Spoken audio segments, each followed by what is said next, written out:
Bismillahirrahmanirrahim. Assalamualaikum dan selamat sejahtera kepada pelajar-pelajar Malaysia dan sesiapa yang menonton live ini. Jadi bertemu sekali lagi kita dalam kampus Live Talk anjuran HCP MPP Universiti HCP Comnet sesi yang ke-10. Jadi saya akan memperkenalkan diri saya dahulu. Nama saya adalah Muhammad Akmal bin Jamil. Saya merupakan naib Presiden 2 Majlis Perwakilan Pelajar Universiti Selangor sesi 19-20. Dan di live ini kita ada dua panel yang akan bersama dengan kita. Yang pertama adalah Nurul Farhana binti Syabuddin.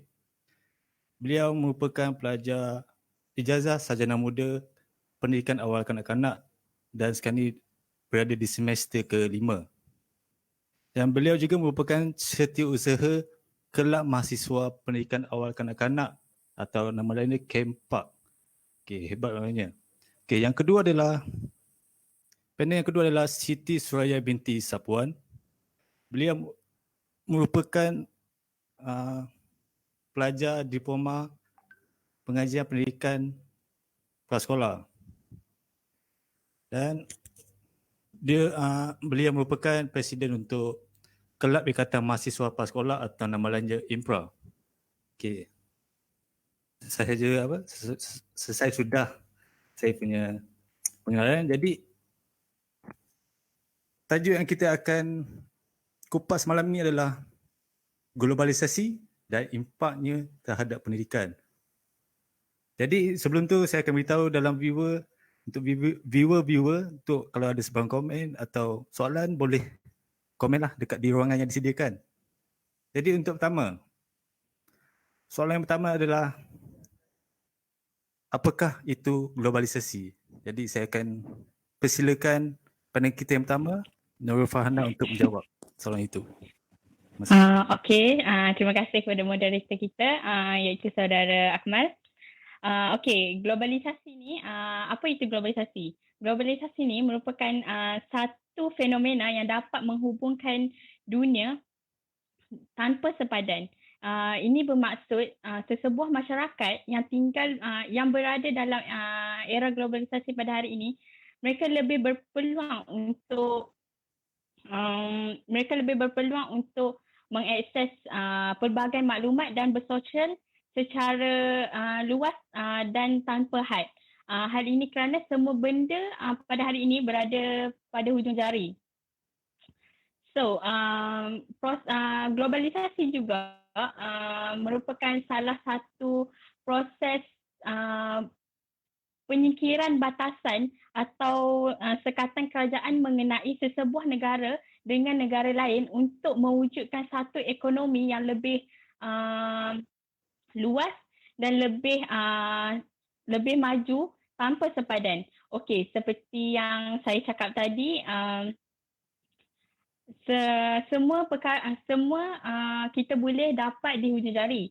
Okey, kita dapat salah satu ejen yang menggerakkan globalisasi ini menjadi lebih luas, iaitu teknologi moden.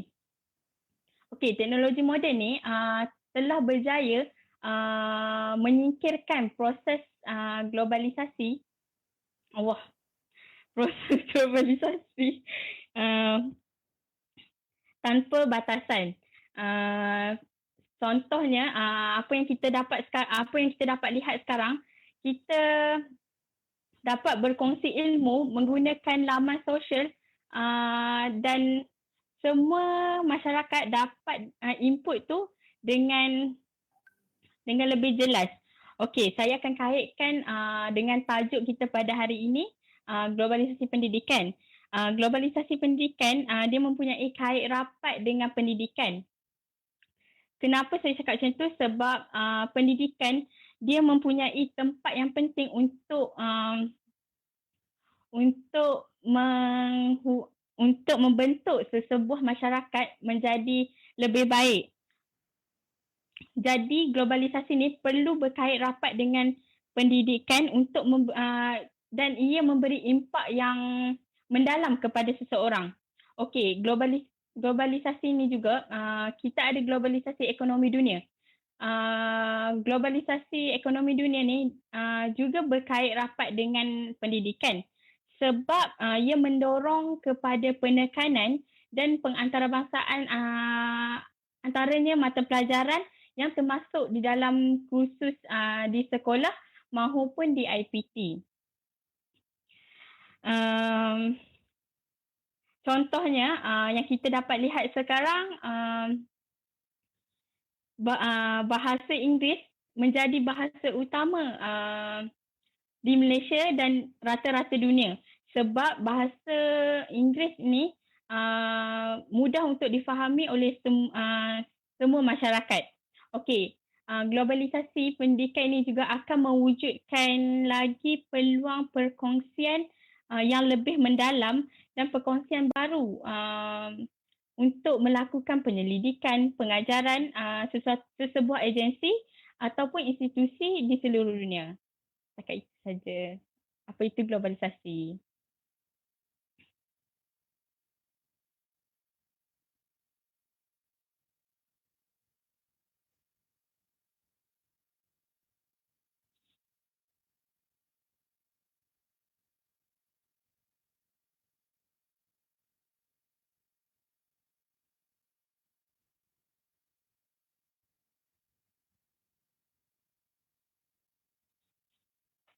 Oh, sorry, lupa pula mic tutup.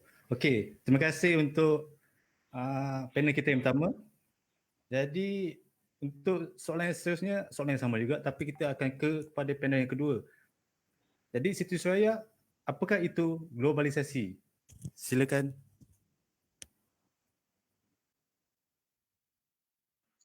Okey, terima kasih kepada Tuan Moderator yang dihormati atas soalan yang diajukan sebentar itu tadi. Globalisasi ianya merupakan satu proses di mana meletakkan dunia di bawah satu unit yang sama dan tanpa dibatasi oleh sempadan dan kedudukan geografi sesebuah negara tersebut. Dan melalui proses ini, dunia pada akhirnya tidak lagi mempunyai sempadan dan dengan ruang udara serta langit kerana sesebuah negara itu terbuka luas untuk dimasuki oleh pelbagai maklumat yang disalurkan menerusi pelbagai medium perantaraan antaranya media komunikasi, internet, media elektronik dan juga teknologi cyber. Perkembangan ini memungkinkan perhubungan di antara sebuah negara dengan negara yang lain dan perhubungan sesama manusia. Dapat dilakukan dalam tempoh yang agak singkat berbanding kalau kita comparekan dengan cara perhubungan pada zaman dahulu sebelum kemunculannya internet. Hubungan untuk sama ada hubungan dari sebuah negara ke negara lain ataupun hubungan sesama manusia dapat dijalankan tetapi mengambil masa yang agak lama berbanding selepas kemunculan internet. Selain itu, globalisasi juga dia melibatkan perubahan yang besar dalam 3 sektor utama. Yang pertama ialah sektor bidang politik, kedua sosial dan berkait dengan tajuk yang kita bincangkan hari ini ialah berkaitan dengan pendidikan. Pada hemat saya pula, globalisasi pendidikan khususnya di dalam Malaysia merujuk kepada perubahan serta pengwujudan kaedah ataupun tata cara dalam sistem pengajaran dan juga pembelajaran. Dan suka saya memetik menurut rancangan Malaysia ke-9, bidang pendidikan merupakan bidang yang berkait rapat dengan pembangunan sumber manusia dan menerima kesan serta impak terus dari era globalisasi. Kerana pendidikan ni dia berkait rapat dengan pembangunan sumber manusia yang mana pembangunan sumber manusia dipengaruhi oleh persekitarannya. Okay? Dan seperti apa yang dapat kita lihat dengan wujudnya pelbagai platform pendidikan secara atas talian yang mana platform-platform tersebut telah dibina oleh pakar-pakar teknologi maklumat komunikasi dalam negara dan juga luar negara mengukuhkan lagi hujah bahawasanya negara kita tidak ketinggalan dalam mendepani era globalisasi ini. Dalam Dewan Masyarakat juga ada mengatakan bahawa selepas kemerdekaan, sistem pendidikan negara telah melalui banyak fasa perubahan dan bermula dengan dasar untuk menyediakan peluang belajar kepada setiap rakyat, dunia pendidikan kini berkembang dengan lebih pesat dan juga kompleks. Dan matlamatnya juga sudah melewati dimensi baru dan lebih daripada sekadar memberi ilmu kepada masyarakat. Dan kita ataupun semua pihak lah harus menyadari yang kesan globalisasi ni besar dan setiap pihak perlulah bersedia dengan langkah yang komprehensif untuk mendepani cabaran globalisasi ini. Dan sebenarnya kita sendiri pun tak boleh nak elak daripada menghadapi globalisasi kerana tanpa ledakan globalisasi kita akan terus mundur dan terus ketinggalan. Oleh itu kita perlu bersedia untuk mengatasi sebarang cabaran yang wujud daripada fenomena globalisasi dan khususnya dalam bidang pendidikan. Bagi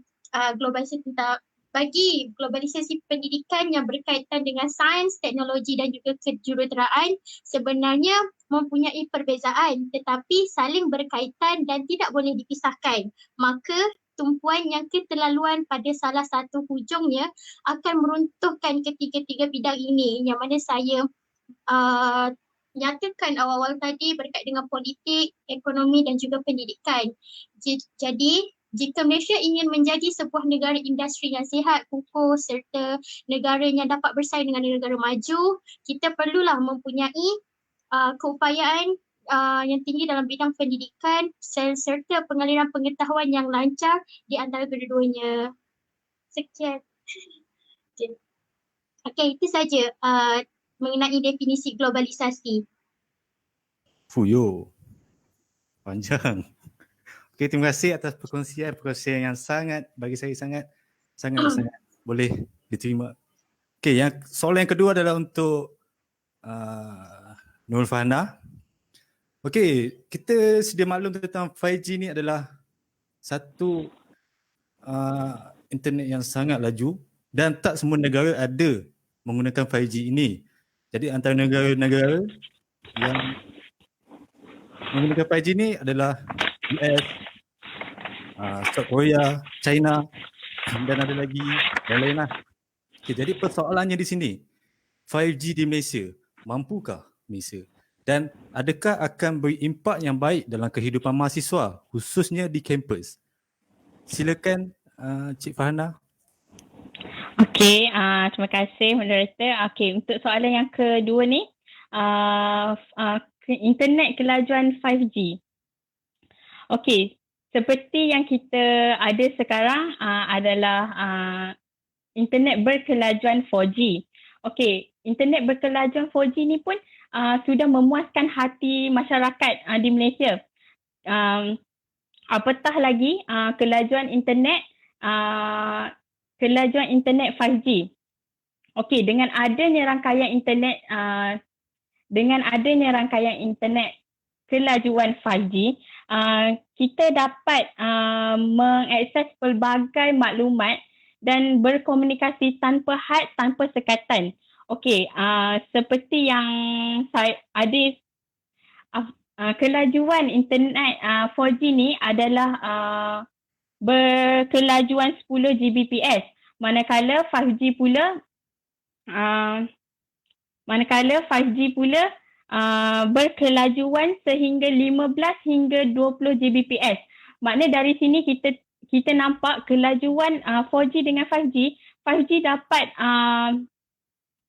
dapat memberi kepuasan yang lebih kepada masyarakat jika kita dapat melaksanakan internet berkelajuan 5G. Okey, dekat sini apakah impak yang baik kepada mahasiswa?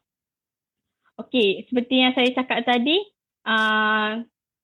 terdapat beberapa negara, seperti moderator kita cakap tadi, terdapat beberapa negara yang telah menggunakan internet berkelajuan 5G, antaranya US, Korea Selatan, China, Sweden, Turki dengan Jepun. Okey. Jadi jika tahap kelajuan 5G ni kita dapat laksanakan, para mahasiswa ni akan mendapat pelbagai keistimewaan dan menikmati kadar internet yang laju untuk melakukan kerja-kerja mereka untuk berkomunikasi antara satu sama lain. Okey, pada era globalisasi ni kita dapat pelbagai peranti-peranti yang menggunakan rangkaian internet yang kelajuan tinggi. Okey, contohnya pada hari ini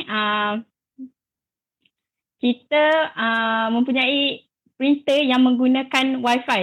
So peranti ini memerlukan kadar kelajuan internet yang sangat tinggi. Jadi bila adanya rangkaian internet 5G ni, dia akan memudahkan semua kerja semasa melakukan proses print maklumat tersebut. Okey, ia juga akan memudahkan para mahasiswa untuk mengakses maklumat dan bersosial dengan lebih meluas dari sudut pembelajaran di universiti. Ia menjadi tidak terhad sebab kita tak perlu risau tentang rangkaian internet yang slow. Contohnya macam kalau buat video call, kita selalunya risau tersekat, lepas tu tak dengar apa maklumat yang disampaikan. Dengan adanya juga rangkaian internet 5G ni juga, dia akan menambah bilangan peranti dengan jarak sosial, jarak untuk kita bersosial dengan masyarakat luar melalui video call ke melalui aplikasi lebih mudah dan lebih berkualiti tinggi. Okey, impak baik kepada mahasiswa juga, ia akan membawa perubahan kepada mahasiswa untuk berada dalam gaya hidup yang lebih pintar dan efisien. Kenapa saya cakap macam ni? Sebab kelajuan internet diperlukan oleh semua orang dan semestinya mahasiswa lebih memerlukan ia kerana ia dapat meningkatkan sistem pembelajaran atas talian dengan lebih mudah dan untuk berkomunikasi dengan lebih baik. Okey, dengan adanya rangkaian internet yang tinggi, contohnya bila kita berada dalam kelas, tak semua info yang kita berada dalam kelas kita dapat. So kita perlu berjumpa dengan lecturer ataupun bertanya dengan kawan. Tapi dengan adanya rangkaian internet yang laju, kita tak perlu risau kualiti internet tu. Kita boleh bersua muka dengan lecturer tu melalui Facebook, Facebook, Google Meet yang kita sedang lalui sekarang, iaitu pembelajaran atas talian. So internet yang laju dapat mewujudkan satu pembelajaran yang kondusif kepada para mahasiswa. Okey, setakat itu saja. Okey. Alhamdulillah, terima kasih Fana atas jawapan yang diberikan. Jadi kita tanpa melengahkan masa, kita akan terus ke soalan yang ketiga. Okey. Pada masa sekarang, murid sekolah di Malaysia banyak yang bawa phone ke sekolah. Jadi, apakah kesannya terhadap sistem pendidikan negara? Dan adakah undang-undang begini sesuai diaplikasikan di dalam kelas universiti? Sebab kita tahu di universiti bebas dengan penggunaan gadget itu sendiri. Jadi soalan ini saya akan tujukan kepada Siti Suraya. Silakan.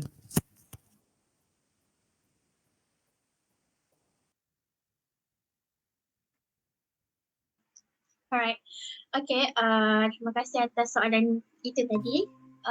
Pada hemat saya, kebenaran untuk membawa telefon bimbit ataupun peranti canggih yang lain ke sekolah ataupun bilik kuliah di universiti mendatangkan impak positif dan juga impak negatif, khususnya kepada pelajar, bahkan sekolah atau institusi pendidikan itu amnya.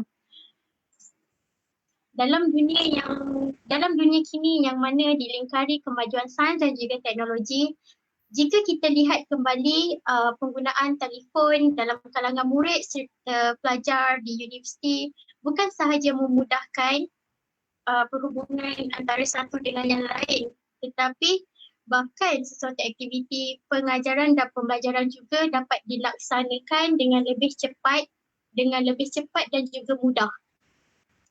Jadi sekiranya pelajar dan murid memanfaatkan peluang yang ada dengan menggunakan medium internet ataupun menggunakan telefon yang mempunyai rangkaian internet untuk mencari maklumat adalah bagus kerana segala maklumat tambahan kini berada di hujung jari, iaitu dengan sekali klik saja pelbagai maklumat tambahan dapat diperolehi dengan cara mudah dan tidak perlu lagi bersusah-susah untuk ke library, tidak perlu lagi bersusah-susah untuk membuka buku mencari maklumat tambahan kerana segalanya ada di hujung jari, ada di internet.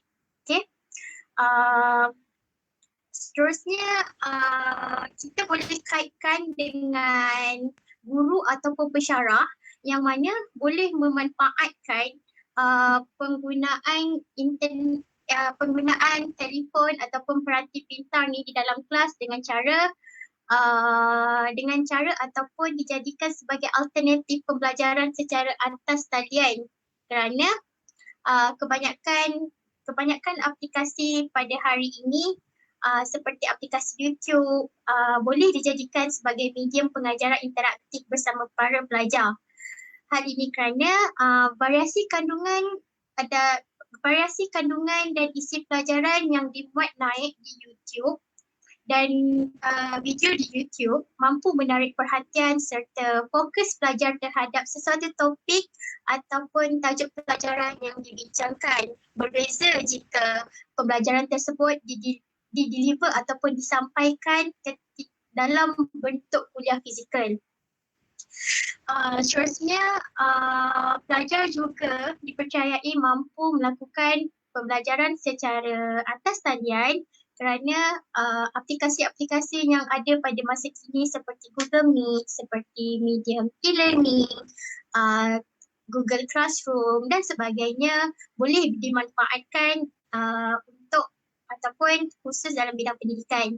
Lantaran itu, penggunaan telefon yang efisien bukan sahaja dapat memberi kemudahan kepada seseorang itu, khususnya pelajar dan warga pendidik, tetapi penggunaan yang efisien dapat mendatangkan implikasi positif terutamanya kepada golongan seperti yang saya nyatakan tadi, pelajar dan juga pendidik. Tetapi jika kita singkap pada perspektif negatif pula, kesannya penggunaan telefon di sekolah atau penggunaan telefon di bilik kuliah bagi para pelajar universiti, perkara itu akan terarah kepada perkara negatif kerana pelajar ni dia mudah leka. Sebab apa dia leka? Sebab tak semestinya laman web yang dia stream semasa berada di dalam kelas adalah berkaitan dengan pendidikan.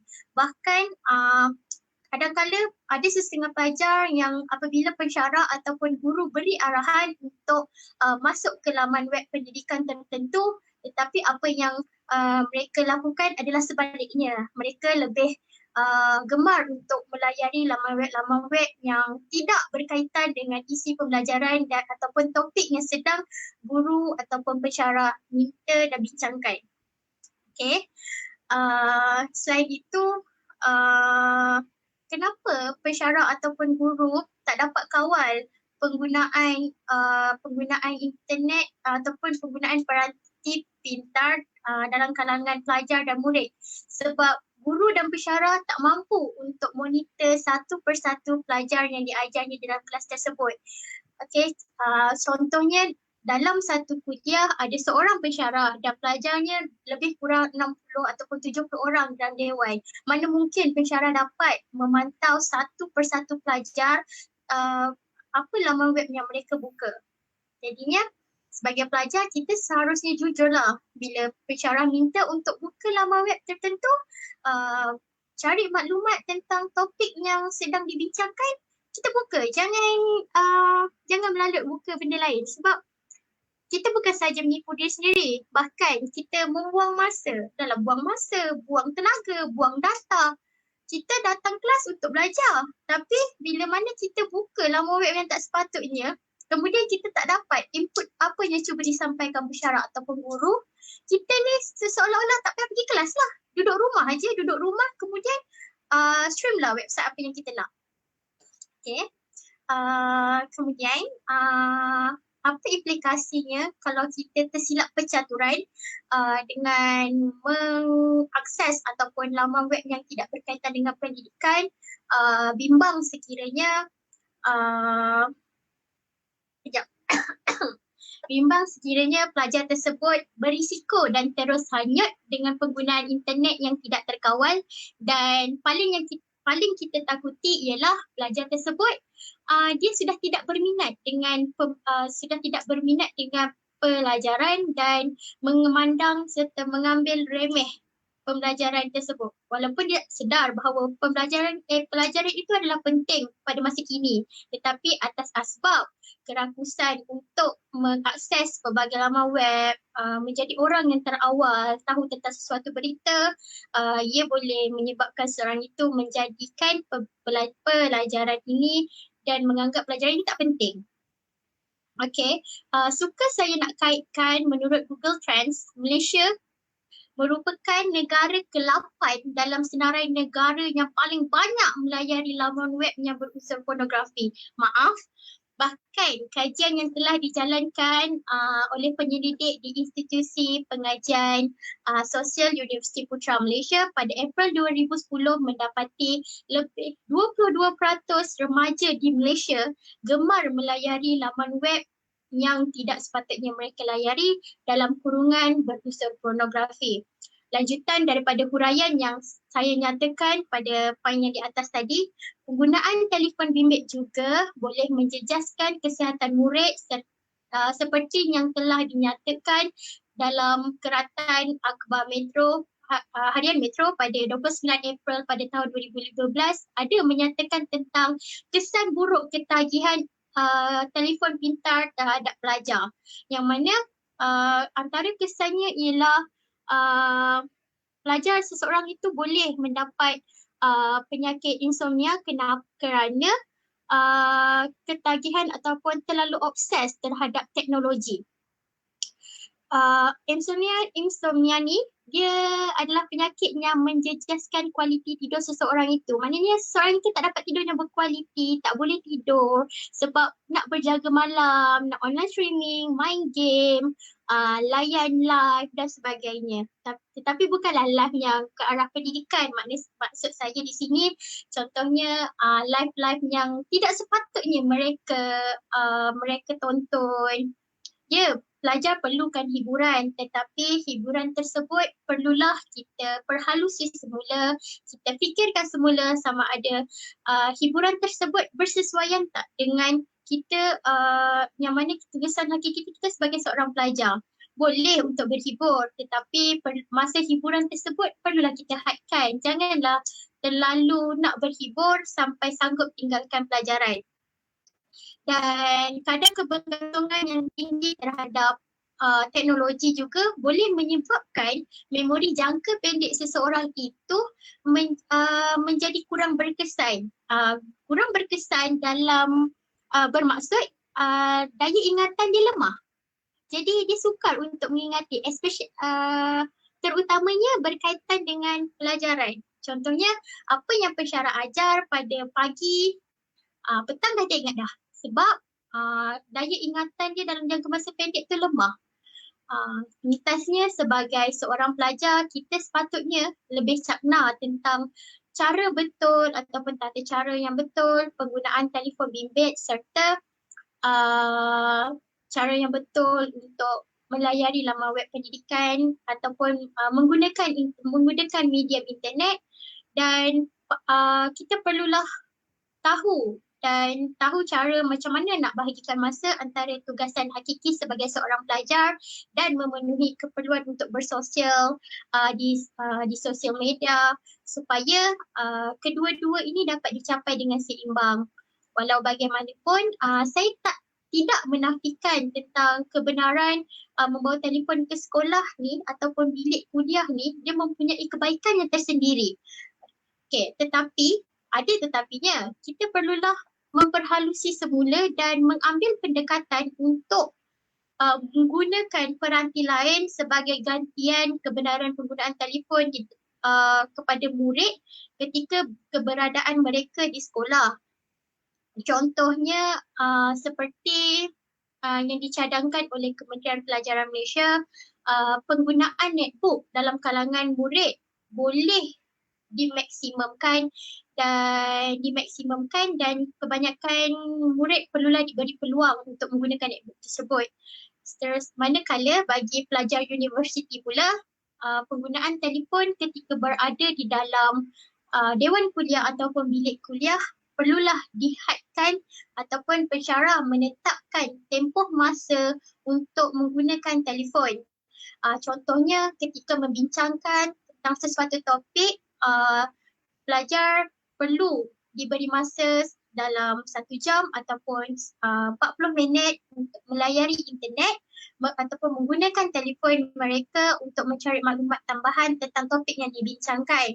Sebab kalau kita nak halang terus penggunaan telefon di dalam bilik kuliah, agak sukar kerana telefon pintar dengan pelajar tak dapat dipisahkan sebab sentiasa melekat dekat tangan. Jadi kalau suruh simpan 30 minit pun, macam saya sebagai student sendiri, saya kalau simpan pun 30 minit pun saya rasa macam orang yang paling cerdik dalam dunia. Sebab saya rasa macam wow, saya berjaya tak pegang handphone selama 30 minit. Sebab benda tu dah terbiasa. Sebab kita dah terbiasa dengan handphone. Jadi bila kita tak pegang handphone, kita rasa macam hilang punca dari hidup. Macam tu lah lebih kurang. Tapi tak adalah sampai hilang punca. Okay. Guru dan pensyarah perlulah hadkan ataupun bagi tempoh macam saya nyatakan tadi mengikut kesesuaian keadaan. Maknanya jika topik tersebut perlu untuk mencari maklumat tambahan, ya boleh benarkan, tetapi jika tidak perlu ataupun tiada desakan untuk ataupun tiada keperluan untuk mencari maklumat tambahan di internet, maka tidak perlu. Seterusnya, pihak sekolah ataupun pihak institusi pendidikan perlu memainkan peranan untuk menyediakan infrastruktur ataupun keperluan seperti projektor LCD yang lengkap untuk kegunaan guru ataupun pensyarah sebagai persediaan alat bantu mengajar sebelum masuk ke kelas. Okey, itu saja.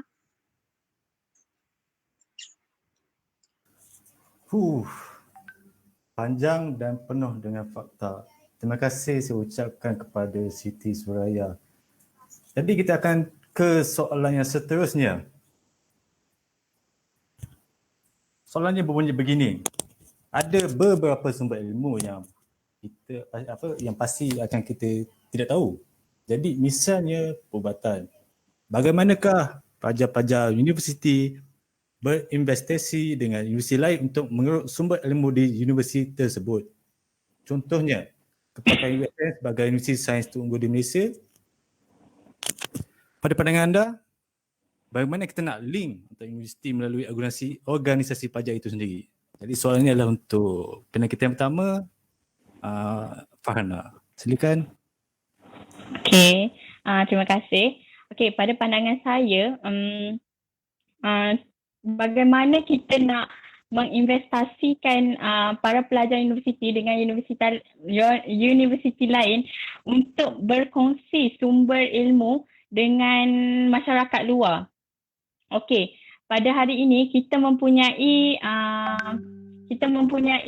platform yang sangat besar iaitu media sosial yang menjadi medium utama kepada era globalisasi yang diguna pakai oleh semua orang, semua masyarakat termasuk ibu bapa, kanak-kanak, mahasiswa dan dalam semua peringkat umur. Okey, cara untuk berkongsi maklumat ni kita boleh berkongsi secara online. Contohnya media sosial yang mempunyai platform yang ramai orang dapat lihat dan memperolehi pelbagai ilmu adalah yang kita nampak sekarang, YouTube, WhatsApp. WhatsApp pun still orang share benda-benda yang betul. Facebook. Okay, macam yang kita nampak sekarang, apa yang kita sedang mengalami, kita boleh, walaupun kita berada dalam keadaan dalam PKP, kita still boleh berkongsi ilmu dengan orang luar, dengan buat macam forum ni ke, talk, lepas tu Google Meet sesama lecture untuk kita share lagi maklumat-maklumat yang ada. Selain itu, pada pendapat saya,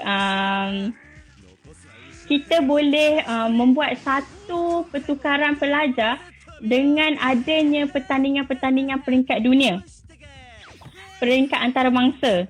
Sebagai contoh, pertandingan robotik.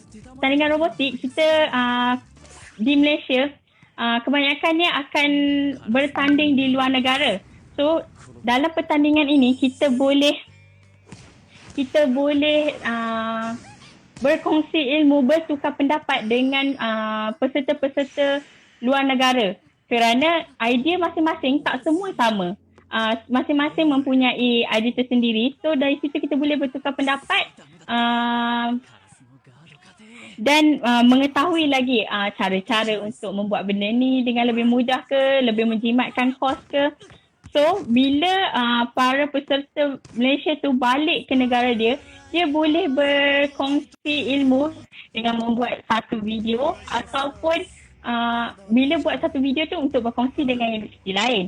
Macam kalau untuk universiti dia sendiri, dia boleh membuat satu bengkel, mengajak semua mahasiswa-mahasiswa di universiti dia sendiri, dia boleh menghebahkan apa yang dia dapat masa beliau pergi ke pertandingan antarabangsa tersebut. Ilmu pengetahuan ni, kita tak boleh kita mempunyai pelbagai cabang untuk kita memperluaskan. Tapi sekarang, sesetengah orang dia memberi alasan untuk dia malas untuk mencari idea, dengan kadang-kadang mereka banyak rujuk orang daripada mencari sendiri. Pada saya, kalau kita mencari maklumat itu sendiri, kita lebih memahami dengan lebih mendalam. Even though kita tengok melalui YouTube je pun, kita akan faham dengan lebih mendalam. So, itulah kegunaan orang luar yang pergi bertanding ke antarabangsa, memberi maklumat yang berkualiti kepada kita semua. Setakat itu saja pendapat saya. Ada yang menarik. Terima kasih untuk Cik Farhana. Untuk soalan yang seterusnya, sebelum kita ke sesi Q&A, jadi saya akan ada satu soalan lagi untuk panel kita yang kedua. Generasi Alpha merupakan generasi yang didedahkan dengan teknologi. Apakah kesannya terhadap sistem pendidikan? Adakah akan berimpak bila melangkah ke kehidupan di kampus itu sendiri? Jadi soalan ini saya akan tujukan dekat Siti Suraya. Silakan.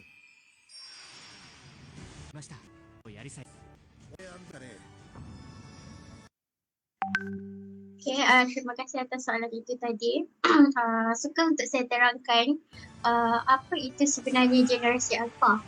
Generasi Alpha ni sebenarnya adalah generasi yang lahir pada ataupun di antara tahun 2010 hingga 2024, yang mana generasi Alpha ni dilahirkan daripada generasi milenial. Kenapa nama dia Alpha? Sebab generasi Alpha ni dibuat berdasarkan ataupun diilhamkan berdasarkan alfabet Yunani, dan sesuai dengan alfabet tersebut, Alpha dipilih kerana generasi yang lahir adalah selepas daripada generasi Z. Dan macam saya sebutkan tadi, generasi Alpha merupakan generasi yang lahir daripada generasi milenial.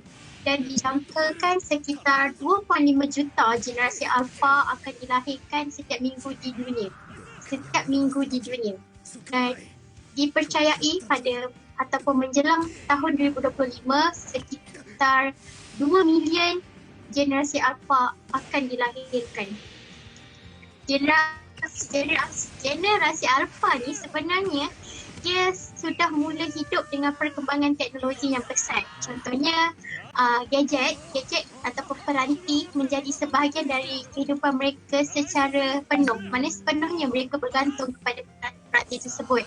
Bahkan jika kita dapat lihat, kebanyakan generasi alpha ni tak pernah lekang dengan peranti canggih dari tangan mereka.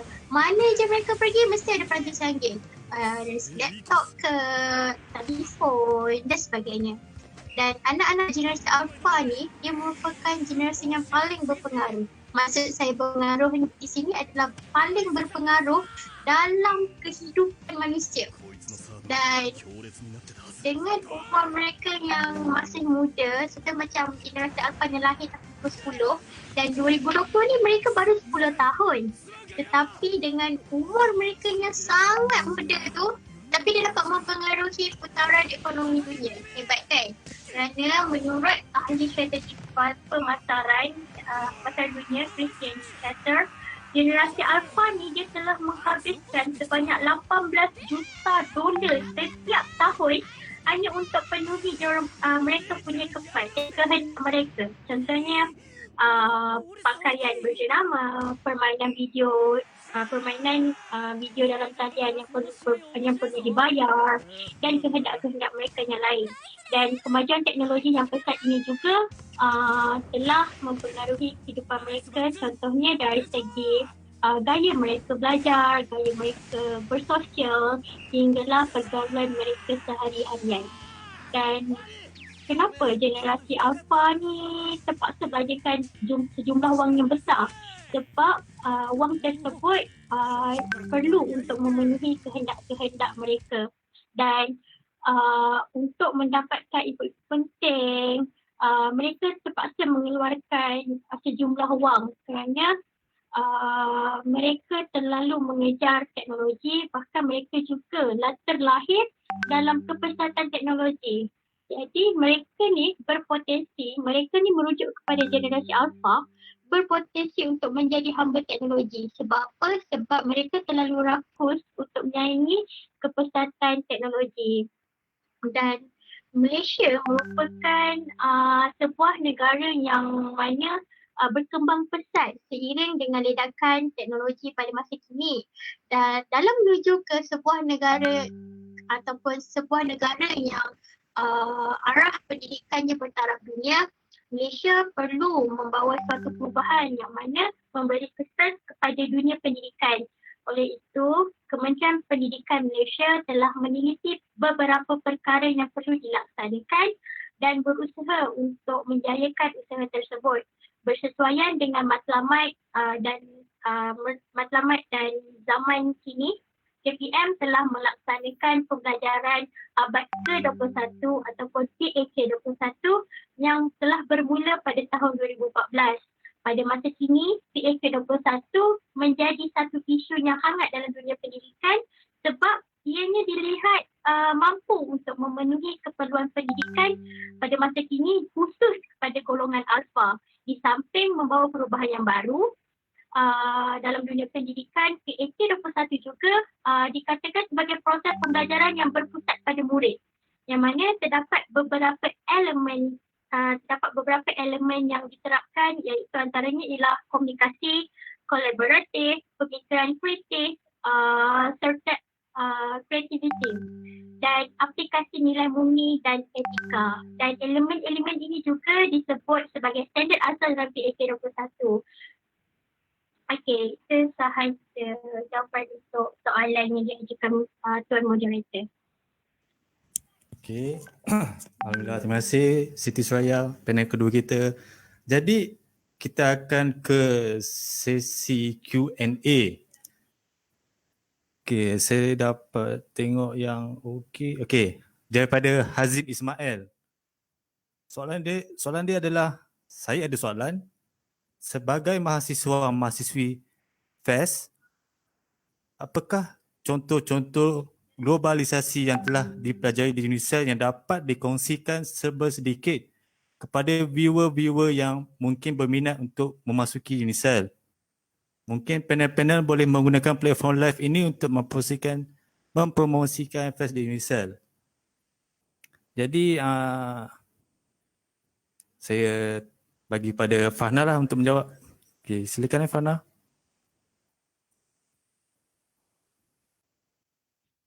Okey, terima kasih kepada saudara Hazim yang bertanya. Okey, pendidikan ni, FAS di Fakulti Pendidikan di UNISEL, kami ada membuat pelbagai cara untuk memperluaskan lagi pendidikan awal kanak-kanak ni. Macam contoh, pada tahun lepas kami ada mengadakan satu karnival kanak-kanak yang sangat besar. Itu antara program yang besar FAS Jabatan Pendidikan Awal Kanak-kanak anjurkan. So dari situ kita dapat memperluaskan macam bagi orang luar kenal lagi apa itu pendidikan awal kanak-kanak di UNISEL. Semasa kami membuat program tu, kami banyak berinteraksi dengan orang luar. So orang luar dapat tahu okey, kat UNISEL ni ada kos pendidikan awal kanak-kanak. So dekat sini juga macam talk ni juga dekat Jabatan Pendidikan Awal Kanak-kanak setiap hari mempunyai rasanya setiap hari kita ada talk dan tips yang akan diberikan oleh pensyarah-pensyarah kita orang. So kat situ semua orang boleh tengok melalui Facebook. So maklumat tu dapat disampai kepada orang luar. Itulah pada dapat saya. Okey. Saya rasa itu dapat menjawab persoalan Hazim Ismail sebentar tadi. Jadi kita akan ke soalan yang kedua yang berbunyi. Okey, soalan yang kedua untuk Siti Suraya daripada Muhammad Fakih. Aplikasi TikTok apa relevan dengan pendidikan? Penerapan saya saja yang kini meluas penggunaannya dari pelbagai peringkat umur. Apa kesan dia? Boleh Siti Suraya kupaskan soalan ini? Terima kasih. Okey, terima kasih Saudara Fakir atas soalan yang sangat menarik untuk saya kupaskan. Okey, apakah relevannya aplikasi TikTok khusus kepada mahasiswa ataupun mahasiswi? Saya bercakap atas kapasiti sebagai seorang pelajar diploma pendidikan. Saya sendiri mempunyai aplikasi TikTok.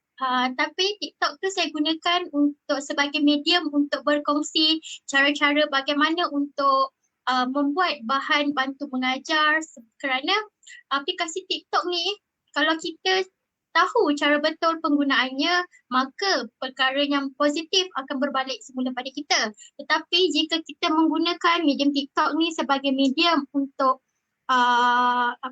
menjurus ke arah negatif, maka perkara negatif semula akan berbalik pada kita. Jika kita gunakan TikTok dengan betul, kalau saudara Fakir mempunyai TikTok, boleh explore. Banyak je orang share tentang resepi, orang share tentang saya selalu tengok resepi masakan lah. Resepi masakan, bagaimana untuk membuat bahan bantu mengajar, bagaimana untuk membuat craft. Kerana aplikasi TikTok ni kebanyakan orang sekarang menggunakannya. Maka kita perlulah seiring dengan peredaran zaman. Takkan kita nak guna lagi medium seperti sebelum Facebook.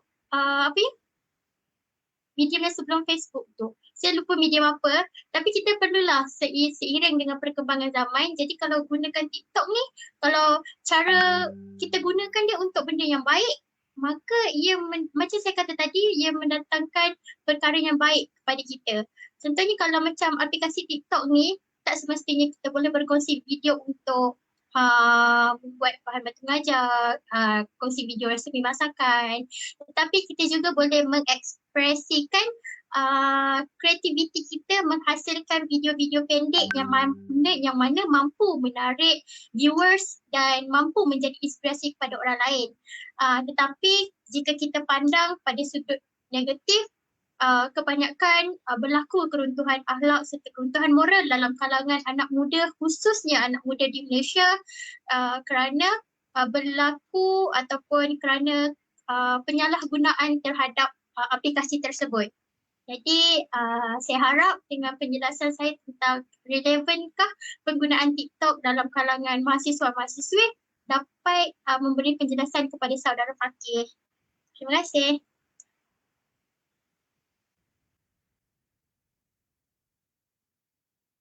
Okay, terima kasih kepada Siti Suraya sebab menjawab soalan daripada Muhammad Fakir. Jadi kita akan soalan Q&A yang seterusnya daripada Aziz Syakrin.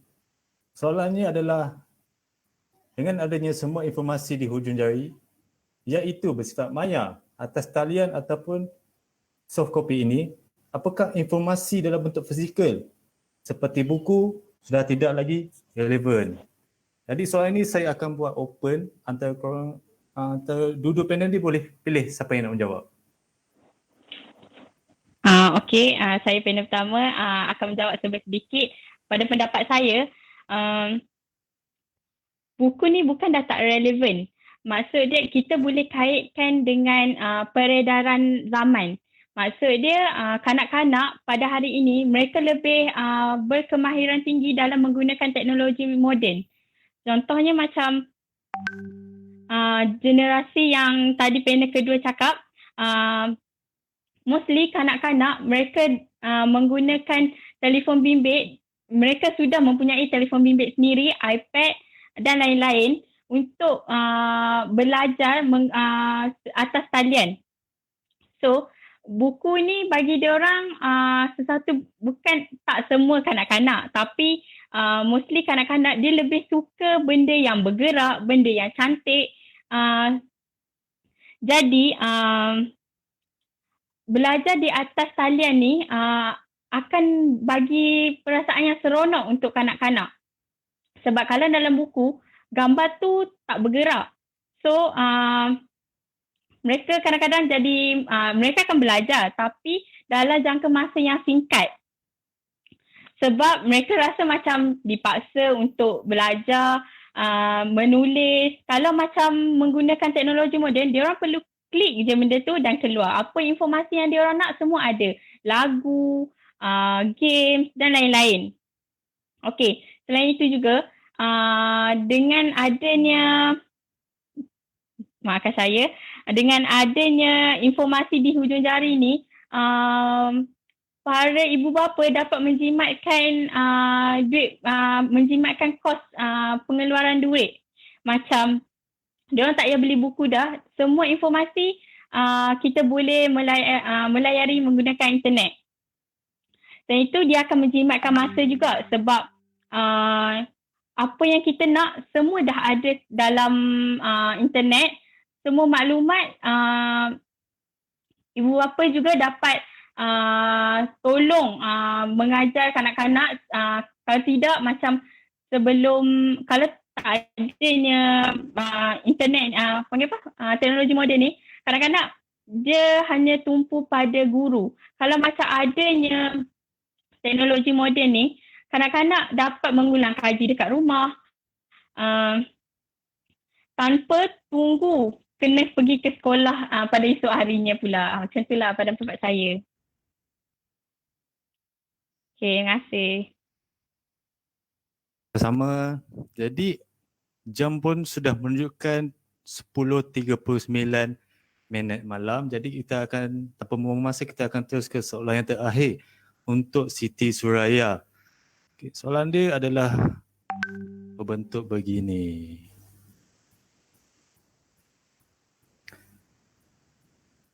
Perkembangan globalisasi kat universiti seperti perkembangan teknologi, fasiliti dan sebagainya dalam kehidupan di kampus. Jadi untuk Siti Suraya, apa pendapat anda tentang soalan begini? Boleh kupaskan?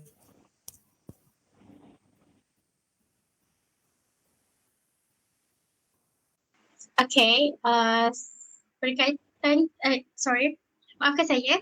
Berkaitan dengan soalan yang diajukan Tuan Moderator tentang perkembangan globalisasi di universiti, Contohnya seperti perkembangan teknologi, perkembangan fasiliti dan sebagainya dalam kehidupan khususnya kepada mahasiswa-mahasiswi di kampus. Okay. Sejajar dengan perkembangan teknologi yang pesat, kemajuan Wi-Fi juga telah memudahkan manusia sejagat dan penggunaan internet khususnya di pusat-pusat pengajian tinggi adalah menjadi satu keperluan untuk ataupun bagi melancarkan proses pengajaran dan juga pembelajaran supaya dapat berlangsung dengan lebih baik. Pendidikan di Malaysia pada hari ini menuju kepada kurikulum yang berorientasikan teknologi maklumat komunikasi yang mana selaras dengan misi dan visi negara Malaysia iaitu untuk menjadi sebuah negara yang maju dan negara industri sepenuhnya menjelang tahun 2020. Saya kaitkan dengan Unicell, kemudahan internet yang ada di Unicell seperti kemudahan capaian internet di bilik-bilik kuliah fakulti, kolej kediaman, perpustakaan serta setengah kawasan terdapat di dalam Unicell menjadikan para pelajar mudah untuk mengakses internet pada tahap yang kompeten. Kompeten di sini membawa maksud kepada capaian internet yang cekap dapat dicapai di Unicell Bestari Jaya sebab saya belajar di Unicell Campus Bestari Jaya dan saya juga penghuni Kolej Kediaman. Pihak Unicell juga apa yang saya lihat telah memberikan pelbagai kemudahan untuk memastikan pelajar-pelajar dapat belajar dengan lebih selesa. Kemudahan Wi-Fi disediakan juga adalah setiap masa 24 hour dan tak ada kad-kad lah, maknanya macam 8 sampai 5 tak, 24 jam boleh akses internet. Hal ini kerana ledakan maklumat dalam internet ditambah dengan kemudahan mengaksesnya hanya menggunakan hujung jari menyebabkan penggunaannya semakin hari semakin terkenal dalam kalangan pelajar dan ianya merupakan sebahagian dari keperluan setiap orang yang bergelar pelajar di universiti.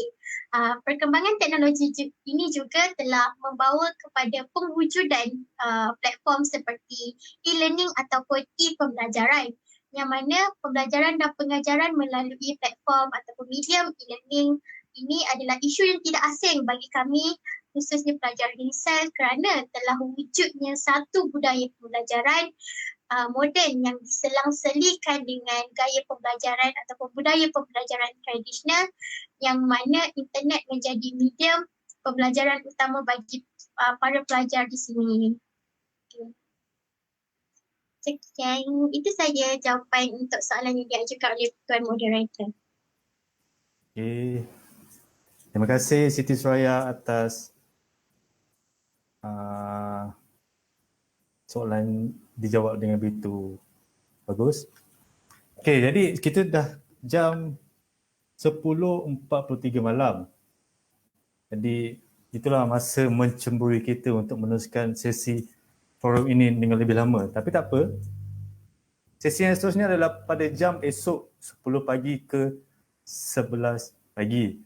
Dan sesi yang seterusnya akan ada pada jam 9.45 malam hingga ke 10.45 malam. Masa yang sama hari ini dan esok. Itu sudah sampai ke penghujungnya. Jangan lupa untuk ikuti sesi seterusnya. Oh, dah jawab adik. Dah beritahu adik. Okay, terima kasih untuk panel viewers SCP khususnya Comnet kerana bersama-sama membantu menjayakan kampus live talk ini. Sekali lagi saya memberitahu untuk teruskanlah menyaport kampus live talk ini untuk akan datang. Dan saya untuk mengambil kesempatan ini untuk mengucapkan terima kasih kepada frontliner kita. Nak sebut banyak sangat. Tapi tahu kan frontliner tu kan. Saya nak mengucapkan terima kasih atas jasa-jasa diorang kepada kita. Kita sihat sekarang ni pun alhamdulillah terjaga. Okey. Yang kedua adalah saya ada nasihat sikit tentang PKP. Stay home, jangan keluar. Kalau nak beli makanan, boleh. Foodpanda ke, GrabFood ke. Asalkan stay home untuk memutuskan rantaian COVID-19 ini. Jika ada masalah, boleh berhubung dengan MPP Itu saja sekian daripada saya, Muhammad Akmal bin Jamil. Assalamualaikum. #stay at home. MPP Unicef. Unicef awesome. Terima kasih semua. Bye.